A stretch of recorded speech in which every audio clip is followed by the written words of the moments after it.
वैसे तो एक हिंदू के लिए संगम स्नान का महात्म्य कभी खत्म नहीं होता, पर आमतौर पर माघ पूर्णिमा के स्नान के बाद कुंभ को खत्म मान लिया जाता रहा है, जो इस बार 26 फरवरी महाशिवरात्रि के स्नान तक जारी रहने वाला है। लेकिन श्रद्धालुओं की बेतहाशा भीड़ होने का सिर्फ यही कारण नहीं है, धर्म, आस्था या कुछ और। महाकुंभ में आखिर क्यों नहीं थम रहा लोगों का सैलाब। नमस्कार, आप देख रहे हैं न्यूज कॉल 24। मैं हूं आपके साथ सुशील गिरीश। न्यूज कॉल 24 के खास प्रोग्राम प्राइम अपडेट में आपका स्वागत है। इस वीडियो में हम बात कर रहे हैं महाकुंभ में आखिरकार क्यों इतनी ज्यादा भीड़ हो रही है। इसके पीछे धर्म है, आस्था या फिर कुछ और। अगर आपको वीडियो पसंद आए तो एक प्यारा सा कमेंट लिख सकते हैं। इसे शेयर करने के साथ साथ चैनल को सब्सक्राइब भी कर सकते हैं। वीडियो में आखिरी तक बने रहिए। अगर आप भी इंतजार में थे कि 12 फरवरी यानी माघ पूर्णिमा शाही स्नान के बाद कुंभ मेला जाएंगे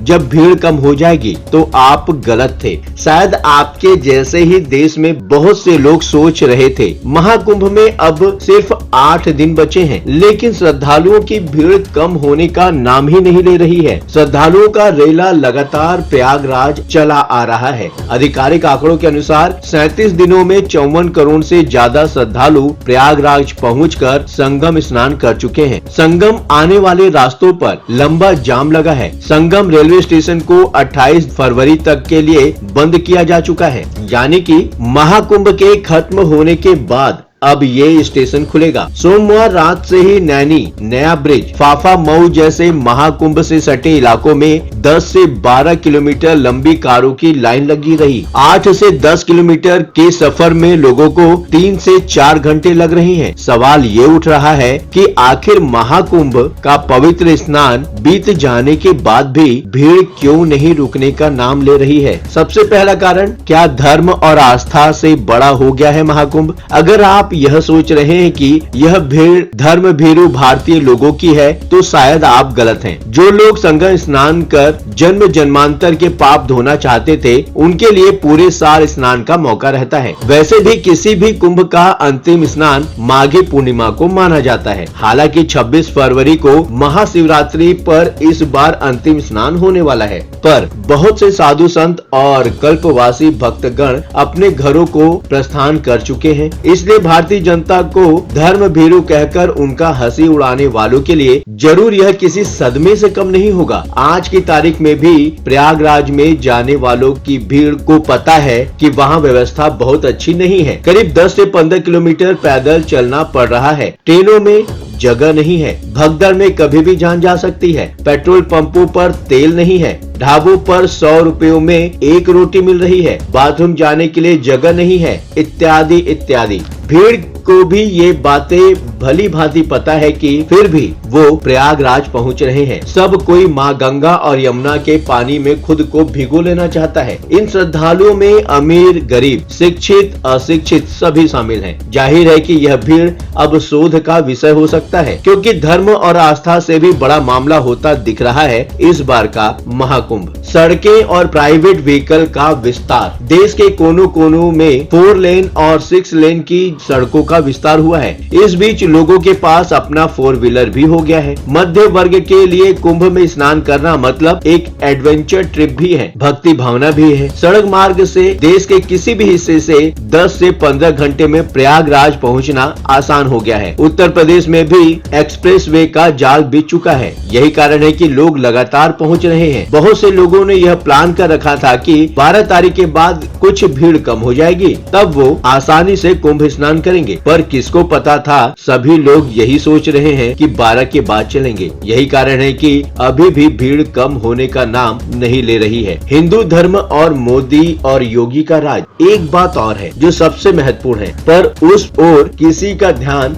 नहीं जा रहा है, वो है मोदी और योगी की लोकप्रियता। देश का नागरिक आज अपनी राजनीतिक प्रतिबद्धता को लेकर कुछ ज्यादा ही मुखर हो चुका है। विशेषकर देश में पीएम मोदी और उत्तर प्रदेश के मुख्यमंत्री योगी आदित्यनाथ की लोकप्रियता भी एक कारण है कुंभ में पहुंचने का। आज की तारीख में लोग अपने नेता, अभिनेता और खिलाड़ी को तो प्यार करते ही हैं और खुलकर उस प्यार का प्रदर्शन भी करते हैं। कुंभ में जाने का मतलब है कि हम मोदी और योगी के साथ हर लेवल पर हैं। कुंभ जाकर लोग साबित कर रहे हैं कि हम हिंदू हैं और मोदी और योगी के कट्टर समर्थक हैं। हालांकि सभी कुंभ जाने वाले ऐसे नहीं हैं, पर बहुतेरे हैं। यही कारण है कि कांग्रेस और समाजवादी पार्टी के नेताओं ने भी कुंभ में डुबकी लगाई। इसका दूसरा पहलू भी है, जो लोग इन नेताओं को पसंद नहीं करते हैं वो इनसे उतना ही नफरत भी करते हैं और वे अपने नफरत को भी सबके सामने प्रदर्शन करने से नहीं हिचक रहे हैं। ऐसे लोग गाहे बगाए कुंभ की आलोचना करते हुए मिल जाएंगे। वो कुंभ की आलोचना इसलिए नहीं करते कि वो धर्म भीरू नहीं है या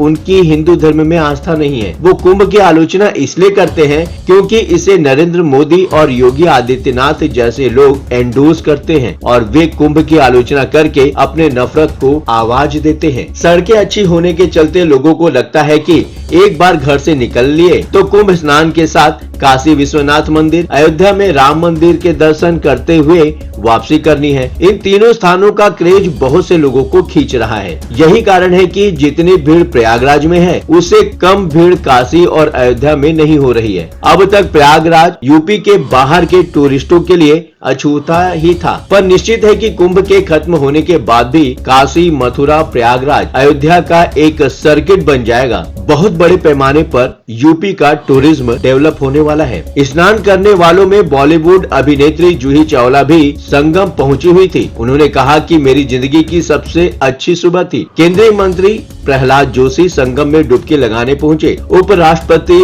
वेंकैया नायडू और आंध्र प्रदेश के डिप्टी सीएम और एक्टर पवन कल्याण संगम में डुबकी लगाने वाले हैं। इसके पहले देश के बड़े उद्योगपति, नेता, फिल्म सितारे पहुंच चुके हैं। पब्लिक सोच रही है कि जब सभी पहुंच रहे हैं तो हम पीछे क्यों रहें? बचपन में कहावत सुना था ना, देखा देखी धर्म और देखा देखी पाप। सोशल मीडिया के जमाने में हर शख्स अपने हैंडल को कुंभ की फोटो से वंचित नहीं रखना चाहता है। आखिर हमारा पड़ोसी, ऑफिस में कलीग, फ्रेंड सर्किल के लोग कुंभ होकर वापस आ गए तो हमें क्यों नहीं जाना है? हम भी जाएंगे ही। अब इसके लिए चाहे कितनी भी कठिनाई क्यों न झेलनी पड़े। कुंभ को शुरू हुए 1 महीने से ज्यादा समय हो चुका है, पर कुंभ आने वालों की संख्या शायद और बढ़ रही है। 16 फरवरी को सबसे ज्यादा 20,000 लोग प्रयागराज एयरपोर्ट पर उतरे हैं। 120 से ज्यादा फ्लाइट्स और लगभग 60 अनशेड्यूल्ड फ्लाइट, जिसमें ज्यादातर चार्टर प्लेन और निजी छोटे विमान शामिल हैं। प्रयागराज एयरपोर्ट की क्षमता 4,000 लोगों की है, जिसमें प्रतिदिन 20 नियमित उड़ानें ऑपरेट होती हैं। लेकिन अकेले रविवार को 178 फ्लाइट्स ऑपरेट हुई। इस वक्त प्रयागराज देश का सबसे व्यस्ततम एयरपोर्ट बना हुआ है। खासकर चार्टर फ्लाइट्स के लिहाज से